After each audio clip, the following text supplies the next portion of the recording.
पहली बात तो उपासक को ये नहीं देखना कि हमारा मन लगता है कि नहीं। उपासक को नाम चलाने का प्रयास करना चाहिए। पहला प्रयास नाम चलाना है। दूसरा, हमारा जो मन नाम जप के समय बहुत भूत भविष्य की बातें सोचता है, व्यर्थ की बातें सोचता है, पाप की बातें सोचता है, उनका कोई भी प्रभाव मन पर नहीं पड़ेगा। वो सब डिलीट हो जाएंगे क्योंकि नाम चल रहा है। और बहुत जन्मों के संस्कार हमारे नाम में भरे पड़े हैं। जैसे जैसे हम नाम जप करते हो, अपने संस्कार भागवतिक डालता है मन पे और मन के जागतिक संस्कारों को बाहर करता है। और उपासक उस प्रक्रिया को समझ नहीं पाता और वो विचलित होकर सोचता है कि जब मैं नाम जप करता हूँ तो मन नाम में न लग करके संसार में जाता है। तो पहली बात तो आप निश्चिंत रहिए, आपका नाम जप करने से ही काम बन जाएगा।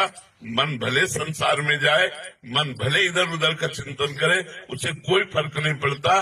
जैसे अग्नि में दाहिका शक्ति है तो आप भाव से छुओ या अनजान को या कोई जान के जैसे भी छुओगे, उसमें दाहिका शक्ति अपना काम तुरंत करेगी, आपको जला देगी, स्पर्श करते ही जला देगी। जैसे अमृत में मारण शक्ति का नाश करने वाली शक्ति विराजमान है। आप जो ही अमृत पिएंगे आप मृत्यु से बच जाएंगे।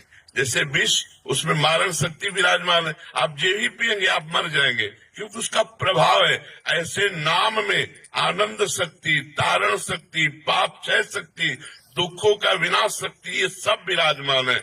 आपकी जिह्वा से नाम छुआ कि आपका परम मंगल होगा। इसीलिए गोस्वामी जी ने लिखा है, भाव कुभाव अनख आलसहु नाम जपत मंगल दिश दसहु। भाव से या कुभाव से, अनख से या आलस्य से जैसे भी नाम जप किया जाए वो हमारे सारे पापों का नाश करके, चाहे जहां हम देश विदेश कहीं भी दसों दिशाओं में हो, हमारा मंगल हो जाएगा। इसलिए हमें प्रधानता रखनी है नाम जप की, न कि मन लगने की, क्योंकि नाम जप के प्रभाव से ही चंचल मन स्वयं वशीभूत हो जाएगा।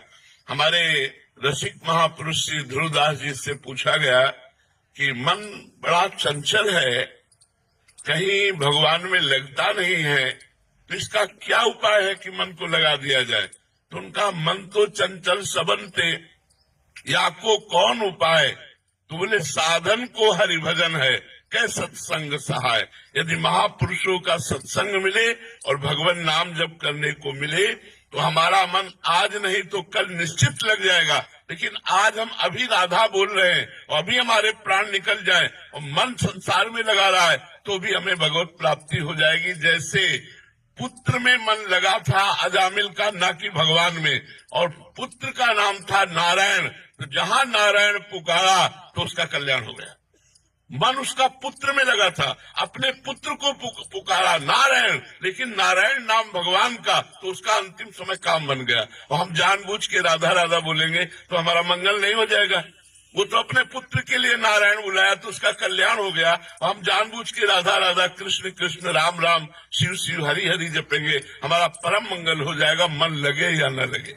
हम कई बार उदाहरण देते हैं, जैसे हमारा मन कहीं और लगा हो, भोजन पा रहे तो पेट भर जाएगा ना। ऐसा तो नहीं है कि मन नहीं लगा तो हमारा पेट भरा नहीं, हमारा तो पेट भर जाएगा ना। ऐसे ही हम नाम जप कर रहे हैं, मन लगे न लगे, संसार से वैराग्य, भगवान से अनुराग और अपने स्वरूप का बोध, तीनों एक साथ होता चला जाएगा। जब अधिक नाम जप करोगे तो अनुभव में आ जाएगा। इसलिए सबसे प्रार्थना है, पहली बात शराब मत पीजिएगा। अगर इतने लोगों में से कोई भी शराब पीता हो तो आज वृंदावन की पावन भूमि में रज में बैठे हो, शपथ खा लो कि शराब नहीं पिएंगे। वो तुम्हारी बुद्धि को भ्रष्ट करता है, तुम्हारा पैसा व्यर्थ जाता है और तुम्हारे शरीर के अंगों का नाश करता है। कितने लोग शराब पीते हैं? इतने में हाथ उठाओ। बहुत कम लोग। धन्यवाद। हम तो पहला धन्यवाद देते हैं जो नहीं पीते हैं और दूसरा धन्यवाद देते हैं जो पीते हैं। वो हाथ से छोड़ देंगे। पक्का छोड़ दोगे? छोड़ दोगे? हाँ, पहली बात शराब नहीं पीना। दूसरी बात, राजकीय, राष्ट्रीय और व्यापारिक, इन उद्देश्यों में जो देश विदेश जाते आते हैं या जो हमारे देश के संरक्षक हैं, उनको मांस से भी परोसा जाता है। कोशिश कीजिए, हम ना की कसम नहीं खा रहे, कोशिश कीजिए कि आपका आहार मांस शून्य हो। जैसे हमारे राष्ट्र सैनिक हैं, इनको सुविधा होती खा सकते हैं और चाहे तो ना भी खा सकते हैं, तो हम जोर नहीं देते, लेकिन प्रार्थना करते हैं कि बिना मांस के भी शरीर में बल आ जाएगा यदि आप संयम से रहेंगे और पवित्र भोजन पाएंगे। किसी जीव का मांस ना खाइए, क्योंकि ये पाप आपके शरीर को अभी नहीं तो आगे चलकर, और इस जन्म में नहीं तो अगले जन्म में बहुत दुख भोगना पड़ेगा जो दूसरे शरीरों का मांस खाते हैं। अगर राष्ट्रीय सेवा में है तो भगवान जैसे निर्वाह करे वैसे निर्वाह करो। अगर बच सकते हो तो मांस खाने से बचो। अगर शराब पीना और मांस खाना, और तीसरा दोष पराई स्त्री से भी विचार करना, अगर इन तीनों पर आप विजय प्राप्त कर लें और नाम जप करें तो इसी जन्म में आपका मंगल हो जाएगा, इसी जन्म में सारे दुख छूट जाएंगे। जो केवल 3 बातों को स्वीकार कर लीजिए, हमारी बात मान लीजिए कि अगर माता बहन पराये पुरुष से और पुरुष पराई माता बहनों के साथ ऐसे गंदे आचरण न करे तो हमारे भारत में गृहस्थी बिगड़े ना। आज हमारे भारत की गृहस्थी बिगड़ रही, गृहस्थ धर्म बिगड़ रहा है, ये हमारे भारतीय धर्म में नहीं है।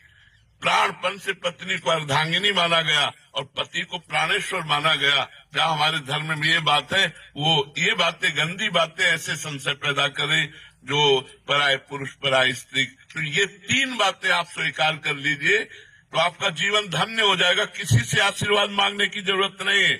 यदि आप सही आचरण करेंगे तो सबके आशीर्वाद आपके पास आ जाएंगे। पहला, हम शराब नहीं पिएंगे, दूसरा मांस नहीं खाएंगे, तीसरा पराई स्त्री से संभोग नहीं करेंगे, और कोशिश करेंगे कि अधिक से अधिक नाम जप करें। हमारी प्रार्थना, अगर हमारी ये बात मान लोगे तो आपका निश्चित परिवर्तन हो जाएगा। आप भारी विपत्ति में भी मुस्कुरा कर निकल जाएंगे, इतनी सामर्थ्य आपको भगवान देंगे। श्री राधा वल्लभ लाल की जय।